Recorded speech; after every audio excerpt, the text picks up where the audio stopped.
As Summer unexpectedly walks in on Nick and Sally having a passionate embrace, Tucker relishes the opportunity to fight spoiler to those who are young and restless. On today's episode of The Young and the Restless, Diane lies to Jack, Sally tells the truth to Nick, and Tracy frets over Ashley.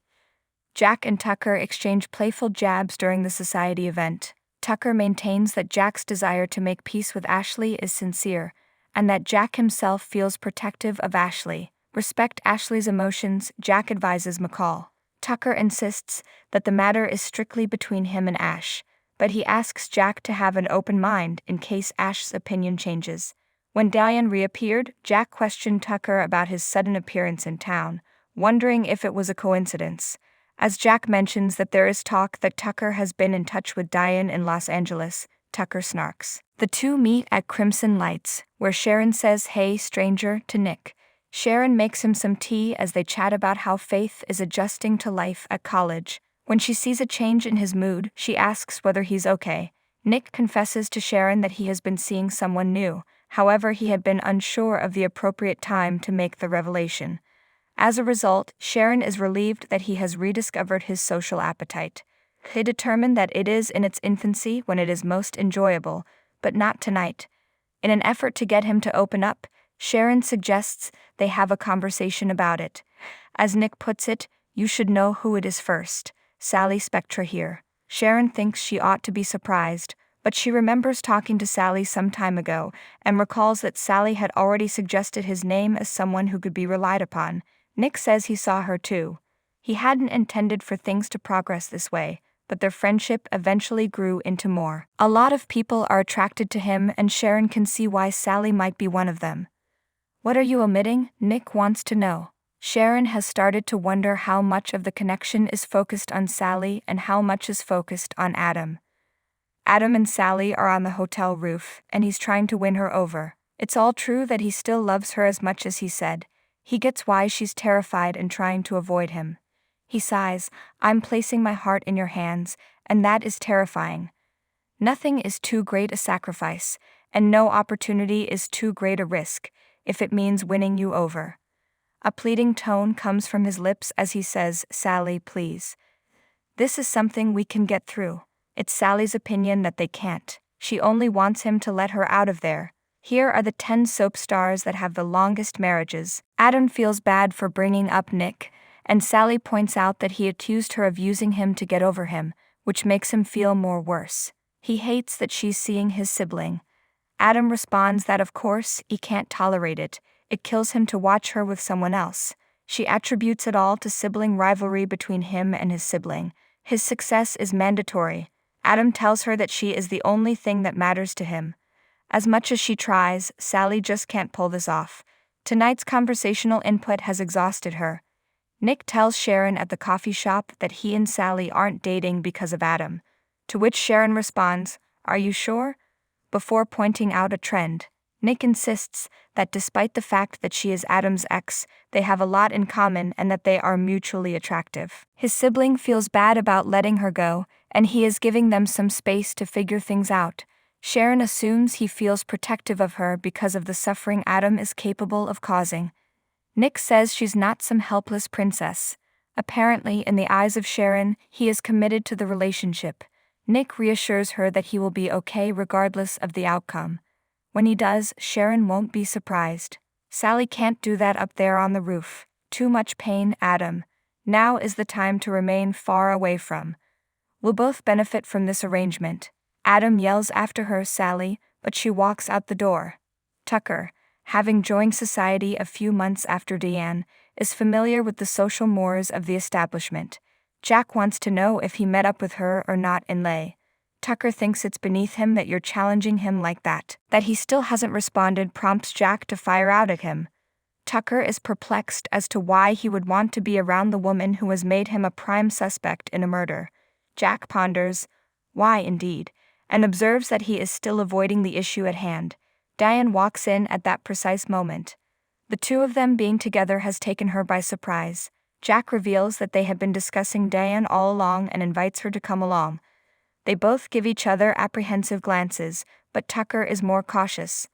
Jack reveals to Diane that he recently informed Tucker of the rumor that the two had a chance encounter in Los Angeles. He hasn't refuted it, so her opinion is of relevance. Diane has had enough of individuals trying to smear her reputation. Jack only wants the simple facts. Diane claims she was taken aback by Tucker's appearance and hurt that he had to ruin Kyle's vow renewal. Jack observes that she isn't outright disputing his assertion. Diane claims that she had not seen Tucker since her death, when he suddenly appeared from the skies. For his sake, she hopes her word is enough. Jack shrugs and storms out of the room. Away from the office, he takes a moment to reflect. Chloe reveals to Sally at Newman Media that Nick tracked her down shortly after she departed. They concluded that Adam was the source of the invitation. He successfully tricked Sally, she says.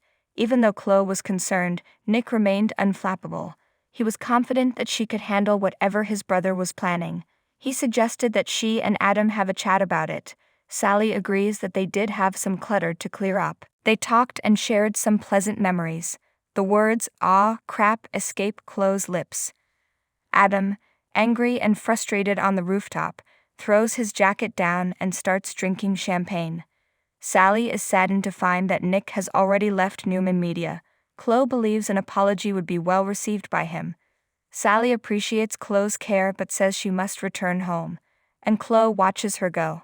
Nick receives a text from Sally at Crimson Lights that reads, "Where you at?" He responds that he is in the coffee shop. When Jack arrives at the Abbott residence, he inquires of Tracy as to whether or not Ashley is present. Tracy believes she has retired for the evening. Yes, she is concerned about her, she says.